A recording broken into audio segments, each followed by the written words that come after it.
listening to Uncommon Thinking, a podcast from Advertising Week. Uncommon Thinking features thought-provoking ideas directly from the stages of Advertising Week's global events. Hear from the brightest minds and thought leaders from every corner of the industry as they come together to help you navigate what's next. If you enjoy Uncommon Thinking, please consider subscribing on your podcast platform of choice, leaving a positive review, and sharing with friends and colleagues. Thanks for listening.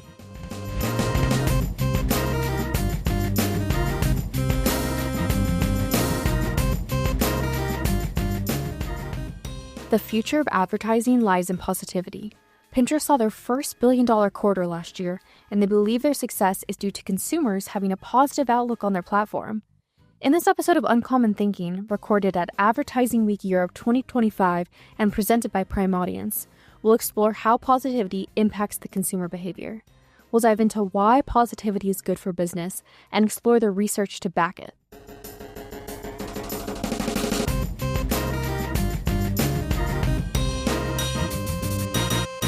Good morning, everyone. Welcome to the very first session of Advertising Week 2025. It's so lovely to have you all here, and what a brilliantly full room and a fantastic session to start with this morning. We are delighted to welcome Pinterest back to Advertising Week Europe. We're thrilled to be working with you, and thanks very much to Grace and Finley for everything you've done to make this morning happen.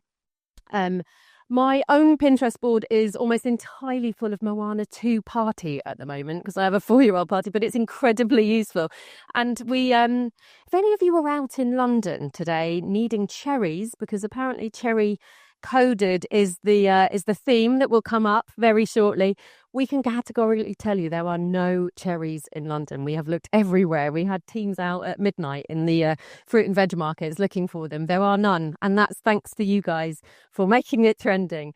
I'm very quickly going to hand over to Milka, who is going to kick off this session. But I really hope you enjoy it. Make the most of the next couple of days. We've got a brilliant agenda for you. And I'm absolutely delighted to hand over to Milka for the very first one. Thank you very much. All right. Good morning, everyone. My name is Milka Prvodanova, and I'm the VP of Europe at Pinterest. I'm going to start with a little caveat. I gave up coffee about 6 weeks ago, and I just had my second coffee in 6 weeks. So it's kicked in, and my heart is pounding. But really why I'm here this morning is just to tell you what the session is going to be about. Last week, we released a research called Positivity Performs with Magna, part of IPG, which really talks about why positivity matters outside of just being nice to have, how it drives value for brands. And then Beth Horn, our UK MD, will be walking you through this research. And then she will have a fireside chat with Dan Finley, the CEO of Debenhams Group. And if you haven't been reading the newspapers, which I'll be surprised if you do, the story is incredible, and I cannot wait to hear this conversation. When we come together in these groups, in these forums, we talk so much about the challenges, the evolution, and I think it's safe to say that this year has been, like we've been saying for the last few years, like none other.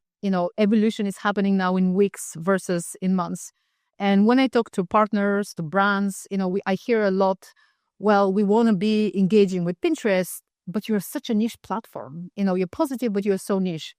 And it's really surprising to me to hear that because we have 500 million users coming to the platform every single month. But in a way, that is true. We are a niche platform. And why? Because people come to Pinterest to be inspired. They are coming to be away from the toxicity that finds them elsewhere. They come to find the online oasis. And so I think it's time for us to introduce ourselves. What is Pinterest? Pinterest has always been it's a new era for Pinterest. Pinterest has always been a place where people come to shop. But over the last few years, what we have done is really making that shopping experience way more seamless. Some other platforms have sold for convenience, for speed, for price. But what we are solving for is joy. Rediscovering the joy of shopping and really making sure that when people come on Pinterest, they not only get inspired, but we help them make these dreams a reality and bringing them into real life. This last quarter in Q4, we reached our first $1 billion quarter, and that was really based on the performance products we have launched over the last few years. Historically, and probably a lot of you might still think of Pinterest as more upper funnel or mid funnel platform. But actually, over the last few years, we have done so much to drive our users, again, from inspiration to making the decision to action. Most recently, we launched Performance Plus, which is our AI-backed suite of products that allow you to drive really results on your campaigns. We're seeing a 10% increase on ROAS and when you adopt those products. But really what has always been true for Pinterest is that it's a positive platform. We're very intentional about keeping that positivity, the way we tune our AI, the way we build that environment. 3 out of 4 pinners say that they come there and they feel their time is better spent. They really come there to feel good about themselves. And again, we're gonna come back to positivity. Why does it matter? Is it nice to have, or does it drive ROI? And hopefully today we'll convince you that it's the latter. And with that, I will hand over to Beth Horn, who will walk you through the research.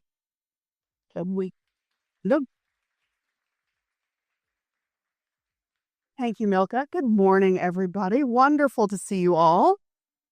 I'm apparently in my goddess area. Actually, this is cherry coated, my outfit. I think I've got the black cherry option for us. So wonderful to have you all here. I'm really excited to be able to chat about the positivity research that we just launched last week with Magna. But to start, I'm going to start a little unconventionally. Come with me, won't you? So we're going to start. Raise your ears up to your shoulders. Everybody, I can see you whether you're doing it or not. Come on.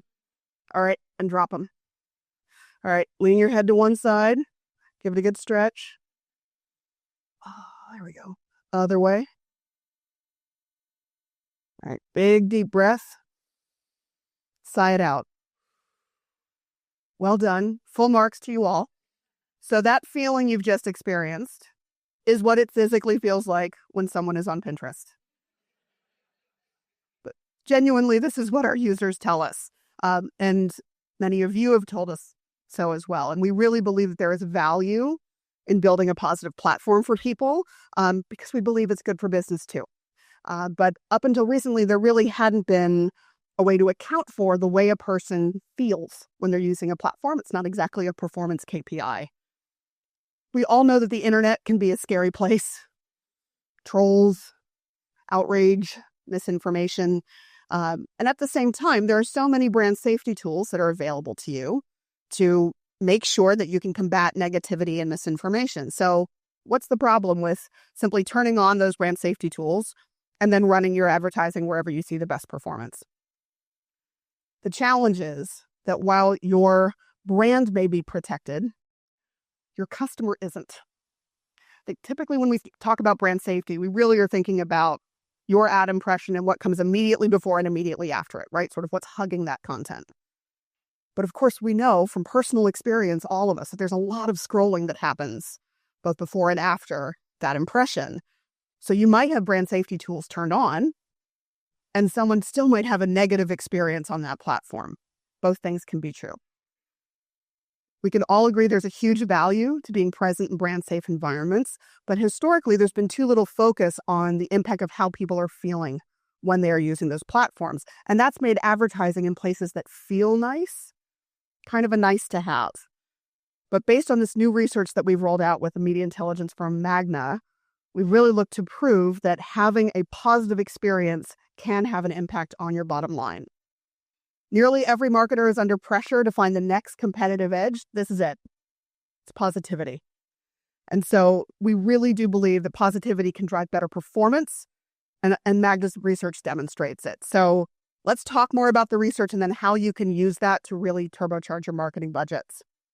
We commissioned Magna to help us understand how ad environment attributes impact performance KPIs. They ran studies together with the help of advertisers across a whole variety of verticals. And it's important to call out, this was based on real-world brand data. So they used impression data, including viewability and brand safety metrics. They looked at behavioral data, like purchase decisions, and they ran MMM simulations. For that study, they then run test and control ads across a number of popular social media platforms. Along the way, they collected responses from more than 6,000 people who browsed, scrolled, clicked just as they normally would. And then they were asked, did they have a positive or a negative experience on that app? And that question is really, really important because it meant that they were able to study positivity itself, not just the performance of the ad platform. So in other words, Magna was working to find out, does it matter how somebody feels when they're using a platform? Does it matter if they have a negative experience while they're on an app? As it turns out, it really matters. The findings show that ads served in positively perceived environments provide three key benefits. They work harder, they drive action, and they boost sales. So let's take the first one first. Ads served in positive environments work harder. Magna's research showed that the exact same ad performed better on a platform that viewers or users perceived as positive. In fact, users responded that an ad seen on a positive platform is twice as interesting, twice as trustworthy, and 1.5 times more likable. This is the exact same creative.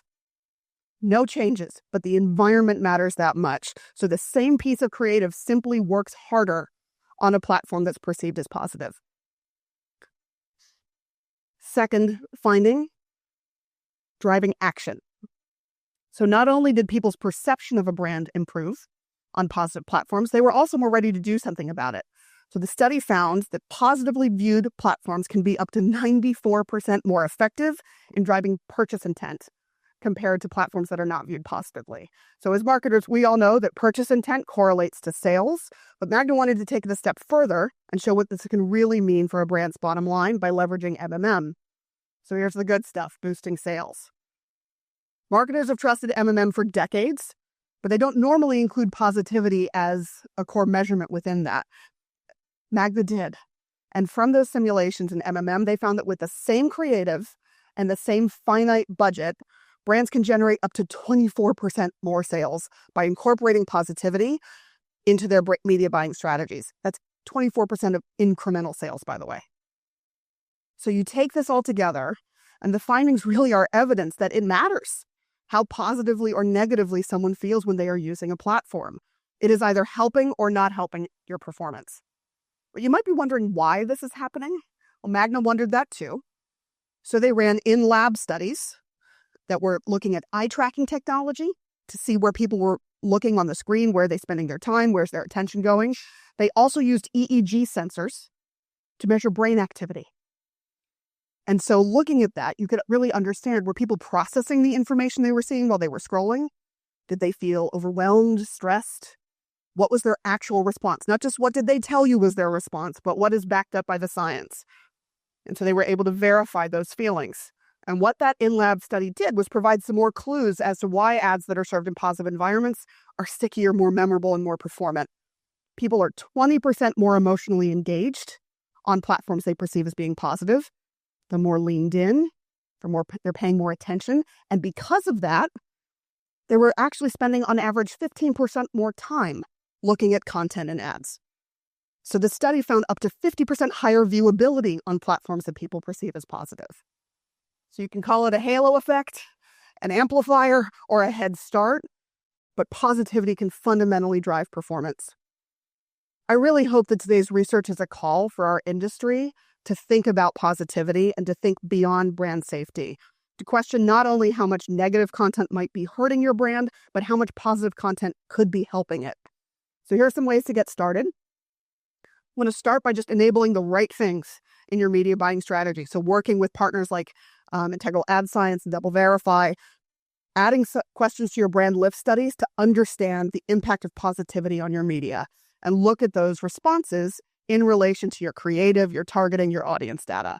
And that way you can start to identify the impact of positivity on your performance. Another way of looking at this is to work with your MMM vendors to add questions about positivity into your study results. Look, we know this is not normally done and this doesn't happen overnight, but the data is really clear. The brands that embrace this are going to have a competitive advantage over those who don't. So don't be afraid to ask those discovery questions that are going to lead you to some really helpful insights. But beyond this, we really hope that you'll take this moment to prioritize advertising on platforms that prioritize positivity, like Pinterest. As Milka said, positivity has been built into Pinterest from the very beginning. This is core to who we are. It's core to what we build, how we build. It's core to our own accountability metrics and our social impact. This is really central to who we are as a platform. And for years, marketers have told us that they love Pinterest and they love that we're positive, as Milka said, but they're looking for performance too. Well, we've made more investments there than ever before. We are a more performant platform than ever before. And the momentum behind the shoppability of the platform is really, really clear.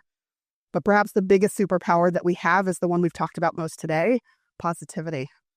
So as the research proves, positivity and performance really can go hand in hand. Positivity is more than a nice to have. It is an imperative. And this can really improve our performance. So we believe our industry deserves a better way forward than the way that we've been behaving in the past. So when it comes to your marketing budgets, we know there's a variety of options and a lot of places where you can spend your money and your time. But we hope that after today, you'll reconsider your media partnerships and consider positivity a non-negotiable. So that's the research. With that, I'm going to change to my cards and really just first start by saying thank you to all of you for being here. We get to continue this conversation with our wonderful guest speaker, who I'm going to take a moment to introduce before we bring him up to the stage. So I am delighted to have Dan Finley with me today. Here's his bio, which is slightly impressive. Dan Finley is a dynamic, digital-focused leader with a proven track record in driving hypergrowth across the retail sector. Appointed Chief Executive Officer of Debenhams Group in October 2024, he brings extensive experience in digital transformation. Before stepping into the group's CEO role, he led the turnaround of Debenhams as its Chief Executive Officer, transforming the iconic British heritage brand into the UK's leading online department store. Prior to that, he spent a decade at JD Sports as Group Multi-Channel Director, spearheading unprecedented digital growth. Under his leadership, JD became a global multi-channel powerhouse. With deep expertise in e-commerce, digital innovation, and brand elevation, Dan is passionate about shaping the future of retail in an increasingly digital-first world. And a couple weeks ago, Dan and his team made a major announcement about their new beginnings as Debenhams Group. As Dan put it, a new chapter for our business, momentum, growth, innovation. I won't spoil any more. I want you to hear it directly from him. So please join me in welcoming Dan Finley to the stage.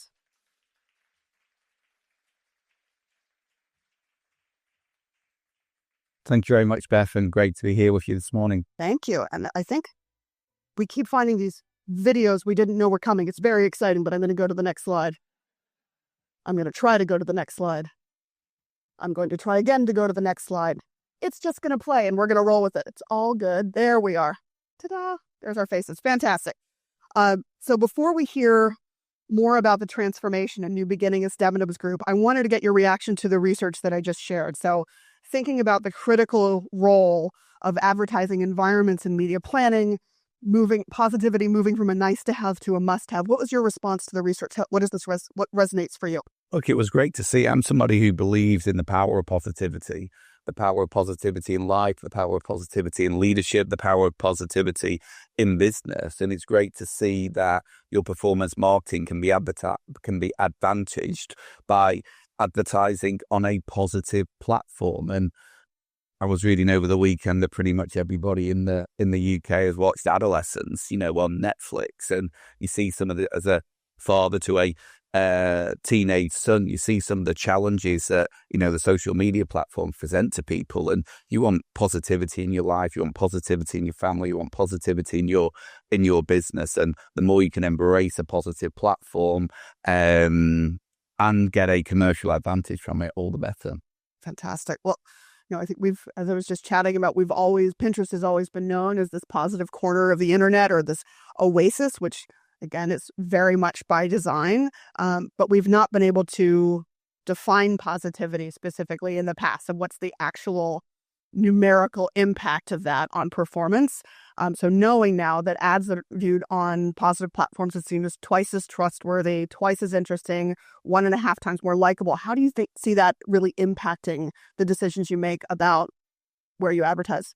Look, everybody's chasing a, better return on investment. Everybody's facing daily decisions about where do you invest your media pounds. And if you can advertise in a platform that your consumer is going to be positive in, that they've got that positive intent, that your brand's going to be safe in that environment, and more importantly, it's going to return better, why would you advertise elsewhere? I couldn't agree more, shockingly enough.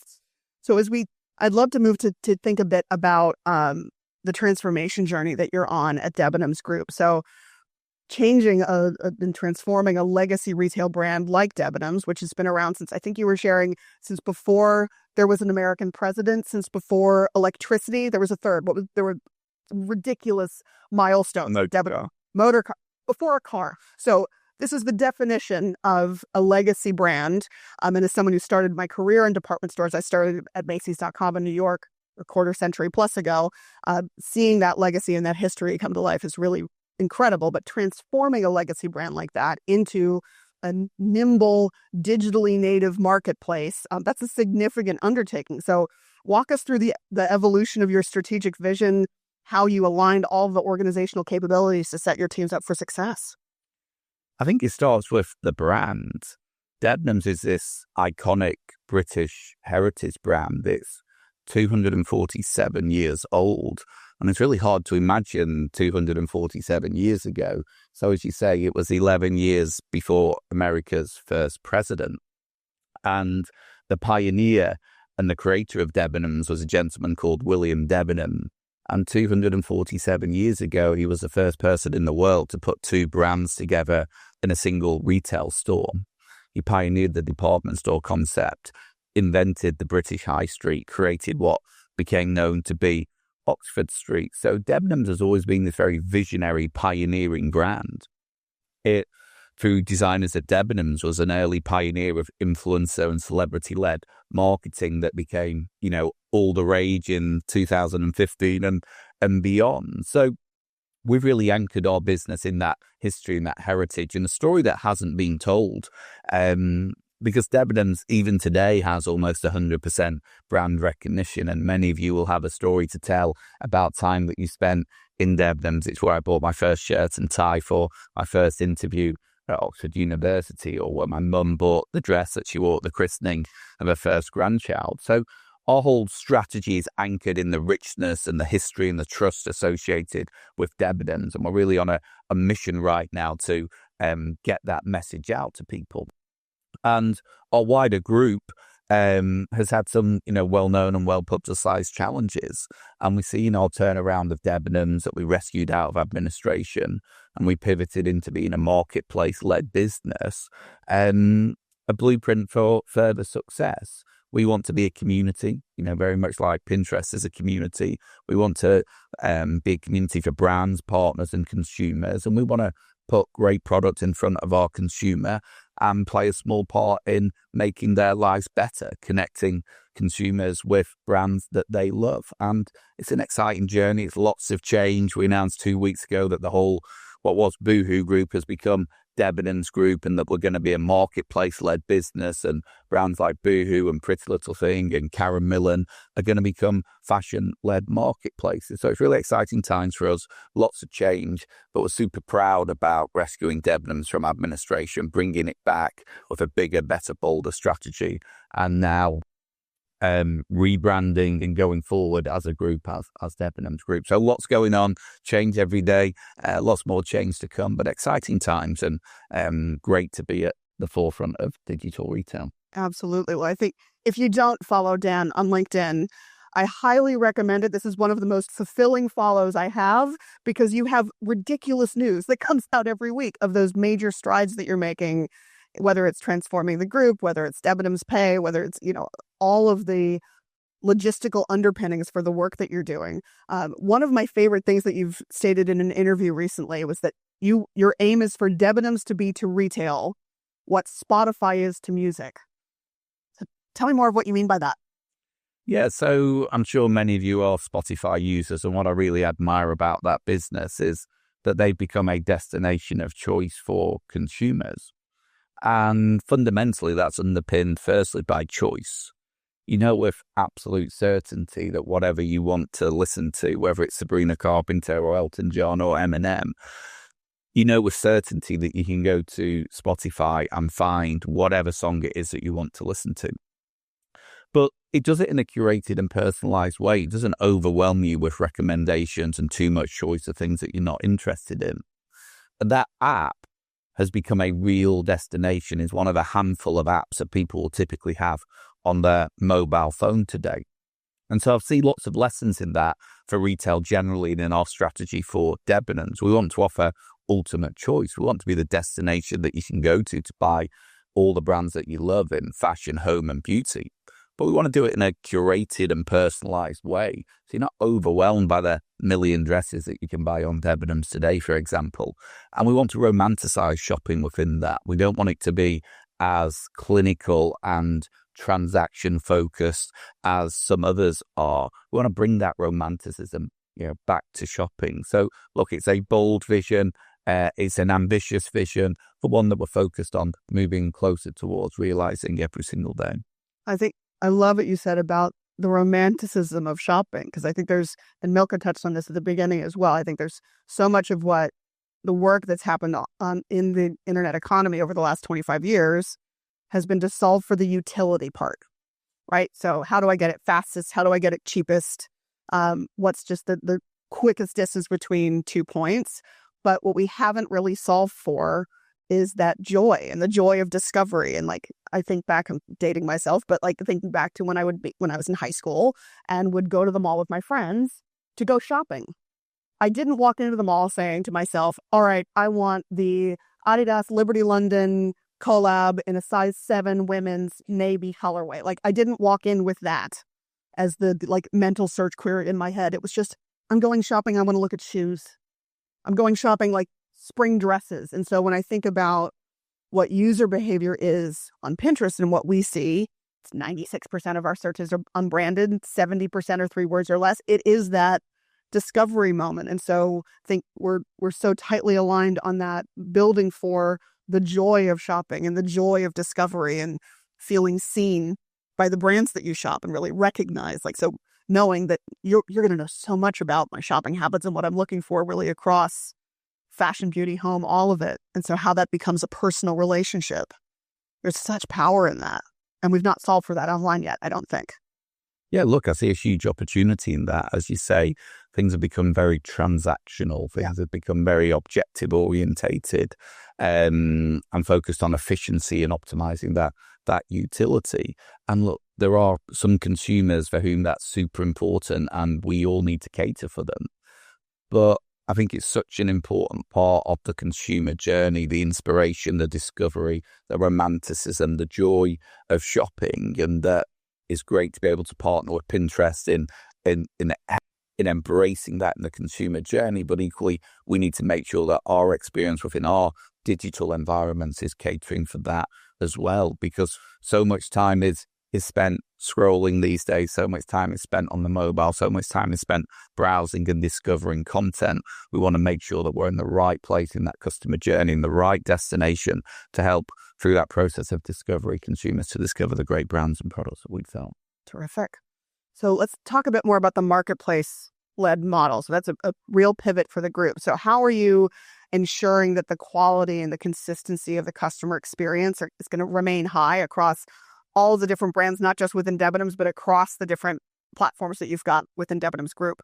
Yeah, so a key fundamental pillar of our strategy is offering ultimate choice to the consumer. So today we have circa 15,000 brands and partners that are available to shop. That's up from 10,000 in September. We announced it'll be 20,000 by the end of May. So we continue on that mission to offer more and more choice to our consumer.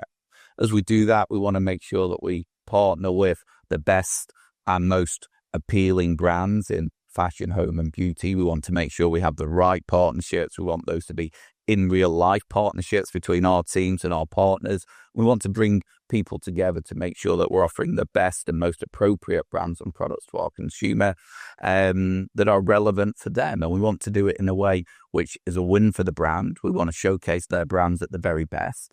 We want it to be a win for the consumer. We want to serve them up products that they're going to order and be delighted by, not just the experience, but the joy that they get from utilizing, the product that they purchase from us. And under our marketplace model or collaborative commerce approach, as I call it, we've got to delight the consumer and showcase our brands at the very best. And under the marketplace model, we only win if we do those two things. So our motivation is very much aligned with making sure that our brand partner is showcased at the very best. Our consumers are delighted. It's only by doing those two things do we win as a business. Fabulous. So let's talk a bit about the mission for the group. So Debenhams Group mission that you've said is to connect our community with the brands they love. And that's really tightly aligned with our mission to give everyone the inspiration to build a life they love. So how do you see this shared purpose forming the foundation of a strong strategic partnership? Look, I see it's just been such a fantastic opportunity for us. We like to do things fast. We want to partner quickly. I think there's a huge opportunity with Pinterest for us as a business, for you as advertisers, for us as consumers across the country to show up better, to showcase brands at the best, to be in that discovery phase of the consumer journey, and to target, advertise, promote, showcase the products in an appropriate way for a platform, which breeds positivity and generates superior results. So we've are at the start of our journey with Pinterest. We like to do things very, very quickly, and we saw some great results through November and December, and we're scaling that platform up rapidly. It's where we're seeing the biggest increases in our advertising dollars going into our best returns coming through from the platform, and we're excited about the partnership under Beth's leadership. Thank you. Well, it is a delight to get to work with you. And Dan and I have known each other for years. I think it's safe to say we're having the most fun, both of us individually and collectively now, which is a really good spot to be in. I will warn the room, we've got 2 more questions from me, and then we've got some time for questions for the room. So I'm giving you the heads up to start thinking and get ready to be brave and raise your hand. We'll see who's going to be brave first. But so 2 more from me, 1 more on the marketplace model. So within the marketplace model, what role do media partners have within to help drive that strategic evolution?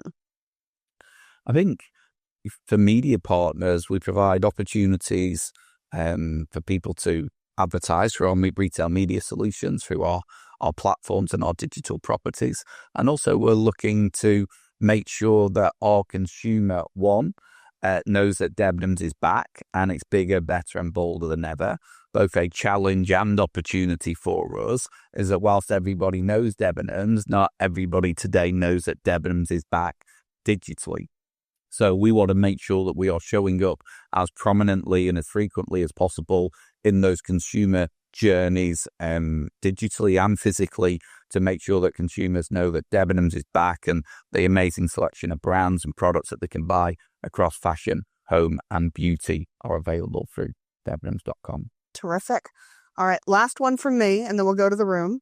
So looking ahead 5 years, which I love when we have look ahead moments. It's like, what do you see in the future? Retail changes so quickly. 5 years is actually a really long time horizon. How do you see the landscape of retail and digital changing in that time? Look, that's a really interesting and challenging question. And, I say in our organization that I'm interested in today, tomorrow, and the day after. Don't talk to me about 3 months, 6 months, or next year. I think it's really hard to predict the future, and it's really hard to know what changes are going to occur and how best to place and position yourself for that. So my approach to that, and I've always encouraged everybody else, is the best approach to future-proofing is to build a hyper-agile, hyper-flexible, hyper-fast organization that can change and that can change quickly. And that as new trends emerge, as new products emerge, as structural changes take place, in retail, and artificial intelligence, AI, probably the biggest change in retail that is going to have happened, since the invention of electricity, is a huge, huge opportunity. And look, I don't spend my time thinking about what the world's going to be like in 5 years' time. I spend my time making sure that our organization can pivot, change, adapt, accelerate today, tomorrow, and the next day. So as great opportunities present themselves, we can be at the forefront of potentializing those. Fabulous. Well, there is a greater bias for action that I see getting to work with you, and like how you set the pace for every day with your leadership team through to the entire organization, to all of the partners you work with. So it's a great charge and a charter for all of us. So thank you for inspiring all of us to move faster on that. I'm going to turn to the room. We've got time for a few questions for Dan before we wrap up. Yes, please. And I think a microphone is on its way to you. Thanks so much, Beth and Dan. This was a really good session and really enjoyed the research. My question is, I run a personal brand strategy agency, And so curious on your thoughts on like how this positivity translates from corporate brands over to personal brands. And I know, Dan, you're active on LinkedIn and kind of building that brand. Would love to kind of hear both of your perspectives. Look, I think I'm so passionate about the brand that I have the privilege to lead and steward. And I want that passion and positivity to spill through into everything that we do with all of our stakeholders, whether that's our colleagues or our customers or our partners or our shareholders. And I'm a big believer in that. If I believe so strongly in our proposition and our value proposition for all of our stakeholders, then I want people to hear it directly from me, because I believe that I need to be the biggest advocate and I am the most enthusiastic person, about our brand. So I really want to stand front and center in that and allow people to hear directly from me the passion and vision that I have for the business, the changes that we're making, the progress that we're making. And of course, there's always bumps in the road when you do that too. So I feel like the authenticity, the passion, how sincere and genuine that is a superpower for us and is a superpower for the organization. And the more people in, selfishly, our organization that are as passionate and driven and have the bias for action that I have, the more progress it will make and the quicker that we'll make that progress. And then outside of our organization, the more advocates and acolytes that we have for our brand, the further we'll go and the quicker we'll go. So I see, LinkedIn as a really important tool that I use to communicate directly to a whole assortment and wide variety of stakeholders, my vision for our business and my updates on how our businesses are progressing. And I want people to see the richness of that passion and the genuine belief that we have and the mission that we're on and the progress that we're making towards realizing that. So look, I'm a big advocate of that personal branding and owning the narrative and being front and center in communicating with your stakeholders about the progress that you're making. I think the one thing I'd add, I completely agree. And I think that one thing I'd add to that is, it needs to matter to you, right? Like, I think it is pretty impossible to fake genuine care and genuine curiosity. And you know it when you see it, right? And I think when you look at the positivity research, like, there's a reason that I mentioned, like, this has been built into what Pinterest is, who we are from the beginning. And I think if you talk to any number of the Pinterest employees who are here today, I think that the pride in that is really core to so many of us. And it matters enormously to me. I'm not someone who's just going to rock up and go anywhere within my career. It really matters that the values of the organization I work for match mine.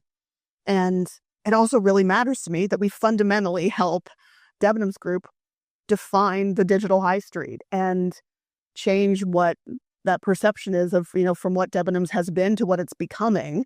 And that's an unbelievable privilege. And I think to my mind, it really comes down to care and authenticity. Because that's, my goodness, this is where we spend most of our waking hours. This should be an enjoyable and additive thing for all of us. But opinion of one as I hit my microphone. Apologies to our sound friends in the back. Sorry, guys. Other questions in the room? Someone else can be brave. Heather. Thanks, Dan. That was really great. I'm Heather. I lead fashion at Pinterest, and I'm working with you. But I was curious. We're obviously at Ad Week, and a bunch of us are sitting on all different kinds of sides of the table, whether at a platform, a brand, an agency. And I think everyone would find your ability to build hyper agile and hyper fast organizations admirable. So can you share your tenets for how you actually do that? Great question. So my starting point is that anything and everything is possible. And we start with that positivity, and that's a starting point for everything that we seek to do. Nothing's too hard, nothing's too difficult, nothing can't be done. In fact, the biggest call to action we can have in our organization is if somebody tells us something can't be done, because I will personally show them how to do that and get that job done. And I will take enormous pride in doing that, and that becomes important to me. I think it's about setting expectations and being demanding in those expectations about how long things can take. And things will take however long you allow them to take. And if you have a house renovation project and say, I'm going to take 3 years to do it, it'll probably take you 4 years. if you say that you're going to decorate, the front room by Christmas, it will take you until Christmas to decorate the front room. And in the same way, if you say that we are going to do a bunch of things in the second half of this year, you'll do a bunch of things in the second half of this year and the first half of next year. But I like to turn it on its head, and I like to say, with whatever we're trying to do, I want to do it today, tomorrow, or the next day. Don't talk to me about next week, next month, next year. And I'm training our organization to think about how we can make quantum progress today, tomorrow, and the next day. And I won't allow people to talk to me about next week, next month, or next year. We will sit in the room, we will iterate, we will come back until we can make giant strides towards an ambitious goal today, tomorrow, and the next day. And just changing that expectation, just changing that time frame, and being genuine in your conviction that it can be done quickly, and taking some proof points and showing people that it can be done quickly, I think is, very, very powerful. And the proof point that I use is, an e-com platform. People will tell you even today that it'll take you 18 months to 3 years to do it. We did one in 11 days. And we did the next one in 3 days, and we did the one after that in 1 day. And everybody told me it couldn't be done. People told me it was impossible. People said I was insane. And we as an organization like to do things differently. We believe that anything is possible. We set ourselves ambitious goals, and we get after them and we deliver them quickly. We are a work in progress. We are on the journey. There are literally a million things that we can do better as an organization. So I by no means profess to be perfect. We are a work in progress. We've got huge ambition and an exciting future, and every day we're working really, really hard to get those million things that we can do better done today, tomorrow, and the next day. And then we'll find another million things. He's not messing around about that pace either. That's 11 days to 3 days to 1 day for replatforms. My eyes are wide and deeply impressed as always. Other questions in the room? Hello, Dan. Thank you very much for giving us your time this morning.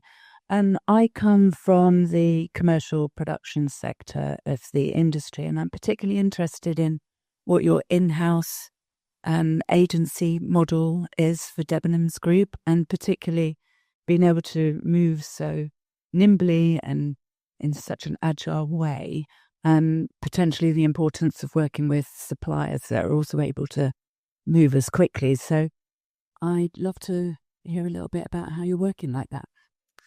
Yeah, I guess that's an interesting one. And if I think about our Christmas TV campaign, our Christmas advertising campaigns that we did last year and launched at the end of October.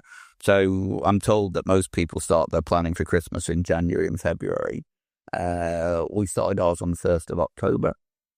Because I don't want to do things too far out. I like doing things close to market. I like to understand, what's going on in the world, where the demand is, where the opportunity is. And we produced a, national campaign starring Elizabeth Hurley within 30 days. And we launched it, and it was incredibly successful for us. And so I guess our approach to that is we don't like to commit too early. We like to keep all of our options open. We want to partner with people who say, oh, wow, this is super exciting. Let's do something that we haven't done before. I went out to 5 agencies. 4 agencies told me that it was insane and can't be done. And 1 agency jumped on board with us and helped us to deliver that. And that was amazing. And there's a sort of pace and an energy and productivity that comes when you set yourself challenging deadlines and you bring the positivity and that attitude that, yes, we can. So we don't like to pontificate. We're not planning 9 months out. We like to do things close to market. We like to do things quickly. And we want to partner with people who jump at it and say, yes, we can. We have a bias for doing things ourselves. We only use a handful of select agencies, but those that we do share that passion, share the passion for our business, and share that passion for pace and wanting to disrupt in a highly competitive industry. I think there was a question from a gentleman just behind you. Yeah. Good morning. Thanks very much. It's David from the IPA. I was just wondering to what extent you consider yourselves competitors now, and how you think that might change if I can take Dan beyond the next day. That's the day after the next day. competitors with Pinterest, for example. Yes. Look, I view Pinterest as a partner, and I see it being a significant opportunity for us to showcase great products and great brands to consumers. And I believe that by being a good actor in that community, by playing an important role in connecting our consumers with brands and products that they love through a broader ecosystem that exists beyond the platforms that we can control and will always exist beyond the platforms that we control. I believe in partnership and working together, and that by doing that, consumers will benefit, our brands and partners will benefit, and we in both Pinterest will benefit too. So I'm running towards partners like Pinterest, embracing partners like Pinterest, building a strong collaborative partnership that works first and foremost for the consumer, but then for our organizations too. And I see them as a partner and not a competitor. Yeah, 100% agree. I think, we are very clear. We do not want to be a retailer. We want to be a retailer's best partner. And so how do we best get the incredible mindset that we have with people who come onto the platform to help them discover brands and products that are important to them? And I think that customer mindset that you get on Pinterest is really unique to what you see anywhere else online. I've worked in search, I've worked in social. This is different because people are showing up intending to be inspired. They're showing up intending to make a plan, intending to take action. And because of that mindset, because they're showing up to shop, which they overwhelmingly tell us they are, the organic content and the ad content are equally important, and there's real value behind that. So I think when you take that discovery-focused mindset, where it's not about doom scrolling or, sort of lean back, let me see what meme of the week catches my attention. It's not interruptive advertising while you are doing something else. You are intentionally showing up to get inspired, make a plan, and take action. You can't really find that anywhere else. And so I want to make sure that for the retail partners that we work with and support and serve, that we are bringing that mindset to them so that they can help educate people about all the incredible brands that folks can discover on Debenhams, on Pretty Little Thing, on Boohoo, on Karen Millen, across the group. So really it's our job to help all of their everything work harder. And that's a great privilege to be in. Noreen, got one over here. Microphone coming your way. I just put my hand up, so I thought it was time for this side of the room to have a chat. Thanks, Dan. That was really interesting and inspiring. I lead the CPG business at Pinterest, so work with some of the world's most iconic brands, brands that are over 100 years old. I'm really curious to understand, in terms of the Debenhams brand, and you're the current custodian of that brand, how are you thinking about what Debenhams brand was and where you want to take it to the future, and which brand assets you want to maintain, and which ones you want to leave behind? Because that's a real challenge for some of the most iconic brands in the world. Yeah, look, great question, and it's a privilege to be a custodian of the brand that is 247 years old. I think what's been great about Debenhams and what's at the epicenter of how we go forward with the brand is that it's always been an accessible department store for all. Whether you wanted to buy something small on a tight budget of £10 or wanted to buy something more extravagant for £200, Debenhams was always a part of the community where you could go as a consumer and feel comfortable and enjoy shopping and feel that joy in that discovery of shopping. And look, that's really important to us as we go forward digitally rather than physically. We want that romanticism of shopping to be part of it. We want the community to be at the heart of it, and we want everybody to feel that Debenhams is accessible and that it has something for them, and that's super important to us. But also we want it to continue to pioneer. It pioneered the department store concept. It pioneered influencer marketing. It pioneered the British high street. We want it to be at the forefront of the evolution of retail. And look, it had a difficult period of time that led to its administration, and we rescued it from administration. But I look fondly on how Debenhams have pioneered and reinvented itself over the years. This is this next chapter, this next reinvention, the new beginnings of that new era, as it's that digitally led, marketplace led online department store. So that's super exciting. And I think what's been great about Debenhams is it pioneered influencer marketing and collaborations with designers, was designers at Debenhams. It's the thing that people tell me they love the most about Debenhams. I get dozens of emails every day about when is designers at Debenhams coming back. So we're super excited to bring that back to the British consumer in the second half of this year as we really launch that with our consumer for Christmas. So Debenhams is about the community, is about the romanticism and joy of shopping. Debenhams is for everyone, and designers at Debenhams is a big part of what we're going to do going forwards. I love that. Thank you. I know I'm very excited for that. That's news for me. So I'm marking my calendar. I was like, when I moved to the UK 7 years ago, and the first week I was here, there was a client event that I was going to. We were going to Royal Ascot. And so I went to Debenhams and I bought a hat. And for an American, this was a very big deal. It was an iconic moment for me. It was a fabulous pink, big, chip and dip hat. It was fabulous, but it was very helpful because it was horribly hot. It was 32 degrees that day, and it became a really useful sun hat. So it was not only stylish, it was utility. We got both. Probably time for one more question, and then I'll close this out. Yes. Hi, Beth, Dan. Amazing sessions now. And I must say the presentation is very Pinteresty. So I love that. My question is, I think probably for you, Dan, do you think the retailers have the power to influence other platforms, apart from Pinterest, other social media platforms, to embrace positivity more than they currently do? So if yes, how would retailers kind of change that or wish them to become a more friendly or a more positive environment for users?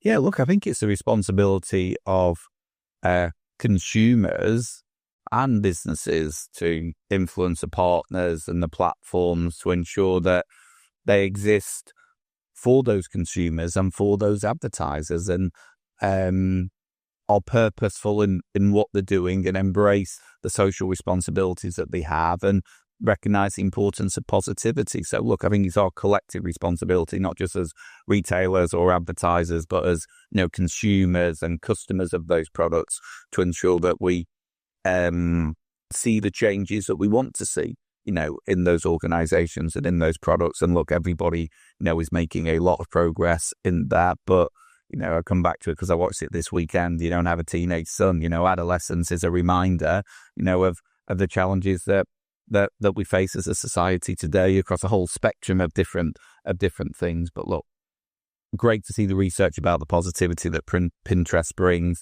and the influence that has on advertising. And look, the more positivity that we can have and the more positive purpose that we can see, across our broader society, all the better, in my view.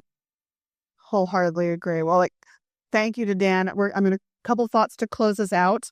What a way to kick off Ad Week. I think we've covered a lot of really interesting ground this morning. So really grateful to everyone in this room for your time, for your thoughtfulness, for your questions. So what should you do next? Well, I am slightly biased, but I really believe that we need to prioritize positivity in how we are thinking about where we are placing our media dollars. Pinterest is ranked as the #1 social media platform for instilling feelings of self-worth and purpose. And this is measured by a global well-being metric. So please share the results of this study with your team. Think about the ways that you can use positive ad environments to enhance the performance and get the results that you are looking for and the competitive advantage that we know can be yours. Huge thank you to Dan for candidly sharing his journey and what's going on at Debenhams Group. I think you've probably got quite a few new LinkedIn followers if they're not already following you, because I'm telling you, there's news every week. Cannot wait for what is next. And I'm deeply, deeply grateful for your partnership personally and professionally between our groups. Thank you as well to Katie, she may have left the room, but Katie who kicked us off, and to Milka as well for opening the session so brilliantly for us. And a huge thanks to all of you in the room for spending your time with us. If you have any questions or want to dive a little bit deeper, there's quite a lot of Pinployees in the room. I'm going to put you all on the spot. Hands up. There's my team. Fabulous. So there's a bunch of Pinployees around the room. Please find us for any questions or conversations. I'm really excited about what we're going to be able to all work on together. With that, have a fabulous morning. Enjoy Advertising Week Europe. Thanks, everybody. Thank you for listening to Uncommon Thinking. For more podcasts like this one, including AW360, Advertising Week's longest-running podcast series, now in its 11th year, head over to www.advertisingweek.com/podcasts or search Advertising Week on your podcast platform of choice. Thanks for listening.